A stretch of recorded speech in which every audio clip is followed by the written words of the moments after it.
ጤና ይስጥልን። ይህ ኢትዮ ፕላስ ነው። ብቸኛው በሴት ጋርዶች የሚጠበቀው የሊቢያው አባት ሙአመር ግዳፊ የአፍሪካ ህብረት ማንም ሊያስተባብለው በማይችል ሁኔታ ከፍተኛ የሆነ የሙአመር መሐመድ አቡ ሚንያር አልግዳፊ ውለታ አለበት።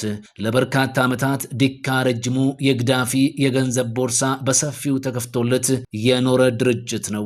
ግዳፊ ለህብረቱ በየዓመቱ ከ40 ሚሊዮን ዶላር በላይ እያዋጡ 1/3 የሚሆነውን የአፍሪካ ሀገራት የበጀት መዋጮ ድርሻ ይሸፍኑ ነበር። ፕሬዝዳንቱ በምዕራባውያን ጥርስ ውስጥ ገብቶ የነበረው የአፍሪካን አንድነትና ህብረት የበለጠ ለማጠናከር በመነሳቱ እንደሆነ በርካቶች ይስማማሉ። አረ ለመሆኑ ሙአመር ግዳፊ ማን ነበሩ? ቀጥለን እንመልከት። በአፍሪካ የመሪዎች ታሪክ ውስጥ ስማቸው ሳይጠቀስ አያልፍም። በመድረኮች ላይ ቆመው ሲያወሩ ሰውን የመሳብ አቅም የነበራቸው ኮስታራ፣ ቆራጥና ደፋር መሪም ናቸው። የሊቢያ አባት የፓን አፍሪካኒዝም አቀንቃኝም ናቸው።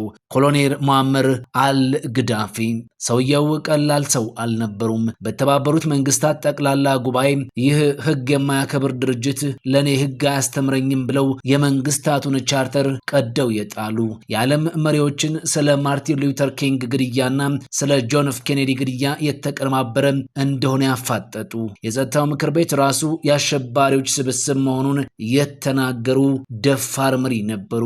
የውጭ ግንኙነታቸውን የግብፁን ገማል አብዱል ናስር የፓን አፍሪካኒዝም ፍልስፍና በመከተል የጀመሩት ግዳፊ አረቦችን በአንድ መንግስት ስር ለማስተዳደር ሌት ተቀን ደክመዋል። በእርግጠኝነት ለመናገር ግዳፊ መልአክ አልነበረም። ነገር ግን በምዕራባውያን ተይዘው የነበሩ የሊቢያ የነዳጅ ተቋማትን ለመንግስታቸው ገቢ በማድረግ ሊቢያውያንን ተጠቃሚ ያደረጉ፣ የዜጎችን ኑሮ ማሻሻል የቻሉ ናቸው። ለዚህም ሊቢያውያኑ ራሳቸው ምስክሮች ናቸው። ከጥቂት ዓመት በፊት ማንኛውም የሊቢያ ዜጋ ወደ ፓሪስ ወይ ወደ ለንደን አሊያ ኒውዮርክ ወይ ደግሞ ለኑሮ ውድ ወደ ሆነችው ሞስኮ የሚሄዱት በስደተኝነት ሳይሆን በትልልቅ ሞሎች ተገኝቶ ሾፕ ለማድረግ ነበር። በ1951 እንደ አውሮፓውያን አቆጣጠር ሊቢያ ከዋናዎቹ የአፍሪካ ድሃ ሀገራት ተርታ የምትመደብ መስኪን ሀገር ነበረች።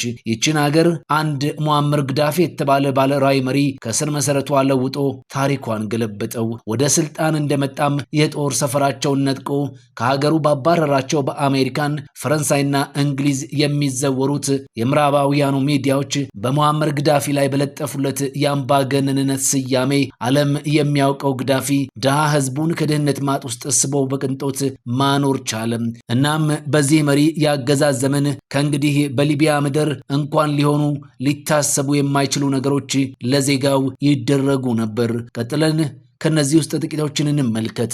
አሁን በየደቂቃው የሊቢያ ዜጎች እየሞቱበት ያለውን መሬት ለማረስ የፈለገ አንድ የሊቢያ ዜጋ ማድረግ ያለበት እጅና እግሩን ይዞ ብቻ ጉዳዩን ወደሚመለከተው የግብርና ቢሮ መሄድ ብቻ ነው። ከዚያም ምን ያህል መሬት ማልማት እንደሚፈልግ ተጠይቆ ለእርሻ የሚሆን ለም መሬት፣ የሚኖርበት ቤት፣ ለእርሻ ስራ የሚያገለግሉ ሙሉ መሳሪያዎች ያለ አንዳች ክፍያ ይሰጠው ነበር። አሁን ደግሞ ሊቢያውያን በዚህ መሬት ላይ በየደቂቃው ይገዳደላሉ። እንደዚህ እንደ ዛሬው ለሊቢያውያን መኪና ቅንጦት ከመሆኑ በፊት አንድ ዜጋም የፈለገውን አይነት መኪና መንዳት ከፈለገም የመኪናው ዋጋ ግማሹ የሚሸፈንለት በሀገሪቱ መንግስት ነበር። እድሜ በጥላቻ ላበዱ ጭፍን ተቃዋሚዎች ዛሬ በሊቢያ አዲስ ጫማም ብርቅ ሆኗል። ዛሬ አንዲት የሊቢያ እናት የምታስበው በየጎሳ አለቆች በየደቂቃው በሚተኮስ አዳፍኔ ከነልጇ ሞት በሰላም ከአራስ ቤት እንድትወጣ ነው የምትመኘው። ምክንያቱም ከወለደችበት ሆስፒታል በአበባ ጉንጉን ተቀብሎ ስለወለደች ብቻ $5000 የሚሸልማት የሙአመር ግዳፊ መንግስት አሁን የለምና ነው። ዛሬ ለሊቢያውያን ሕክምና የሚሰጡ ሆስፒታሎች ወደ መሳሪያ መጋዘንነትና ወደ ጦር ካምፕነት ተቀይረው ሊቢያውያን የሚታከሙበት ቦታ ከማጣታቸው በፊት አንድ የሊቢያ ዜጋ ከታመመም ከአረቡ ዓለምና ከአፍሪካ ተወዳዳሪ በሌለው የሊቢያ ሆስፒታሎች ታክሞ ጤንነቱ ሊመለስ ካልቻለም መንግስት ሙሉ ወጪውን ሸፍኖ በውጭ ሀገራት የሚያሳክመው ሲሆን በሕክምና ላይ ባለበት ወቅትም በወር $2300 እና አንዳንድ ቦታዎች የሚንቀሳቀስበት መኪናም ይመደብለት ነበር። በሊቢያ ሚዲያዎች መንግስት ምን ያህል ነዳጅ ወደ ዓለም ገበያ እንዳቀረበ ሲዘግብ ሁሉም ዜጋ ካልኩሌተር አውጥቶ ወደ አካውንቱ ምን ያህል ብር እንደገባለት ከመንግስት ጋር ይተሳሰባል። ምክንያቱም የሊቢያ መንግስት ለውጭ ገበያ ከሚያቀርበው እያንዳንዱ በርሜል ነዳጅ ሽያጭ ከሚገኘው ገቢ ላይ በእያንዳንዱ የሊቢያ ዜጋ የባንክ አካውንት ውስጥ በየጊዜው ይገባለት ነበር። ግዳፊ በዓለማችን ግዙፍ የሆነውን የመስኖ ፕሮጀክት ቀርጾ ተግባራዊ አድርጎ ነበር። ይህ ሰው ሰራሽ ወንዝ በሀገሪቱ በረሃማ አካባቢዎች የሚገኙ ዜጎች እንዲጠቀሙበት የታለመለት ሲሆን ስሙም ዘ ግሬት ማን ሜድ ሪቨር የተሰኘም የጀመሩ ጀግና ናቸው። በነገራችን ላይ በዓለማችን ምንም አይነት ብድር ያልነበረባት ሀገር የነበረች ሲሆን ለክፉ ቀን ብላም በብሔራዊ ባንክ 150 ቢሊዮን ዶላር አስቀምጣም ነበር።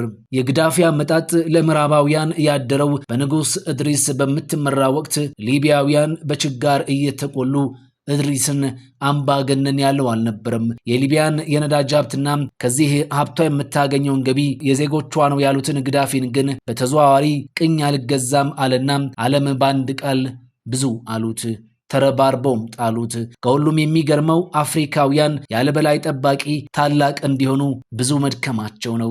ዩናይትድ ስቴትስ ኦፍ አፍሪካ የተባለ አንድ ሀገር ለመመስረት የጀመሩት ትልቅ ህልም በምዕራባውያን ጥርስ ያስገባቸው ግዳፊ አፍሪካውያን እስከመቼ ለስልክ፣ ለኢንተርኔት፣ ለቴሌቪዥን የነጮቹን ሳተላይት ይጠቀማሉ በሚል ሳተላይት አምጥቀው በተለያዩ የአፍሪካ ሀገራት በርካሽ ዋጋ የቴሌኮም አገልግሎት ጀምረው ነበር። በተለያዩ የአፍሪካ ሀገራት ሆቴሎችን፣ ተቋማትን፣ የአፍሪካ የነዳጅ ባንክም ለማቋቋም ሞክረዋል።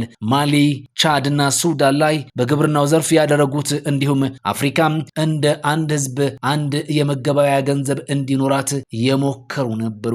ግዳፊ ከመሞቱ በፊት የአፍሪካ ህብረት የመሪዎች ጉባኤ የሆነውን ለሱ የመጨረሻ ስብሰባ የሆነውን ስብሰባም አልታደሙም ነበር። አልሰበሰብም ነበር ያሉት። ለምን እሰበሰባለሁ? ሄጄ ምንም ነገር ወደ ተግባር መለወጥ የማይችሉ ምዕራባውያንንና አሜሪካን ሳልጠይቅ ሚስት ማግባት አልችልም የሚል ስነልቦና ያለው የአፍሪካ መሪዎች ጋር አልሰበስብም።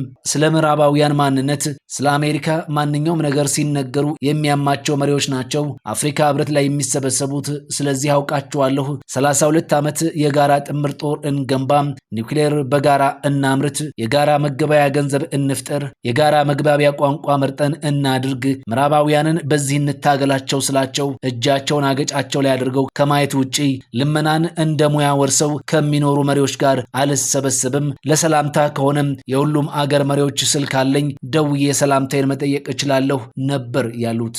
ግዳፊ በዛ በጨለማ ዘመን የምዕራባውያን ማንነት ተረድቶ በየመድረኩ ፊት ለፊት የተናገሩ፣ በኋላ ላይ ግን ጥርስ ተነክሶበት በኔቶ ጥምር ጦር የተገደለ ምርጥ የአፍሪካ መሪ ነበር። አፍሪካን በዝብዞና ቆርቁዞ የመክበር አጀንዳ የሚታገል ደፋር ሰው አፍሪካ አጣለች። እውነቱን ለመናገር በእርግጥ አሁን ባለው ተጨባጭ ሁኔታ የአፍሪካ ህብረት ግዳፊን በመሪነት መልሶ ሊያገኛቸው የሚችልበት እድል ያለው አይመስልም። ዛሬ ሊቢያውያን በቁጭት ቢናፍቁትም ዳግም የሙአምር ግዳፊን አይነት መሪ ሊያገኙ አልቻሉም። እናም የእርስ በርስ ጦርነት ውስጥ ገብተው ሊቢያውያን ሀገር አልባ ሆነው በየሀገሪቱ ስደተኛ ሆኗል። ሙአምር ግዳፊ ዛሬም የሊቢያውያን የእግር እሳት ሆኖባቸዋል።